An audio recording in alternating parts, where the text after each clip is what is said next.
And सबसे बड़ा चीज है बी रियलिस्टिक। अगर हमारी प्रिपरेशन में किसी भी तरह के पंगे पड़ रहे हैं, किसी भी तरह की दिक्कत है, तो उसको हमें रीजिक करने की जरूरत है और उसमें बहुत ज्यादा रियलिस्टिक होने की जरूरत है।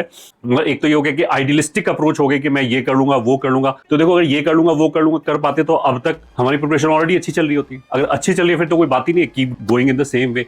बट अगर अच्छी नहीं चल रही है तो जैसा मैंने बोला कि आगे जाके लाइफ और डिफिकल्ट होती चली जाएगी, तो जो अभी परफॉर्मेंस आ रहा है आगे जाके वो भी नहीं आएगा, उसमें भी और नीचे जाएगा। तो इसलिए we need to do certain compromises, ये ठीक है। और ऐसा नहीं है कि हम सेम रिजल्ट अचीव नहीं कर सकते, पर बहुत सारे बच्चों के में यही होता है कि मेरे को तो एडवांस की रैंक लानी है, तो वो जबरदस्ती अभी से पूरा एडवांस तक का पढ़ना शुरू कर देते हैं। और उसको एडवांस तक मतलब अच्छी बात है, पढ़ना चाहिए, बट अगर मैनेज नहीं हो रहा है, जबरदस्ती एडवांस के क्वेश्चन कर रहे हैं, खूब सारे टफ क्वेश्चन कर रहे हैं, तो ऐसा हो सकता है कि वो बोले कि मेंस तो मेरे रडार में नहीं है। अब ऐसा भी हो सकता है कि देखो एडवांस तक हम पहुंचे और एडवांस में एलिजिबल ही ना हो। ऐसा हर साल बहुत सारे बच्चे मिलते हैं कि हम बोलते हैं कि तेरी परसेंटाइल इतनी अच्छी कम क्यों आई, कि मैं तो केवल एडवांस की तैयारी कर रहा था, मेंस में मैंने ध्यान नहीं दिया और मेंस में वो परसेंटाइल नहीं आई। ये ठीक है, ऐसा लॉजिक हर साल many student give to us. तो तुम्हारे साथ ये ना हो इसलिए मैं बता रहा हूँ कि हमें ऐसा नहीं होना चाहिए कि बहुत सॉलिड एडवांस की तैयारी करने के चक्कर में ऐसा ना हो कि एडवांस के लिए एलिजिबल ही ना बचे।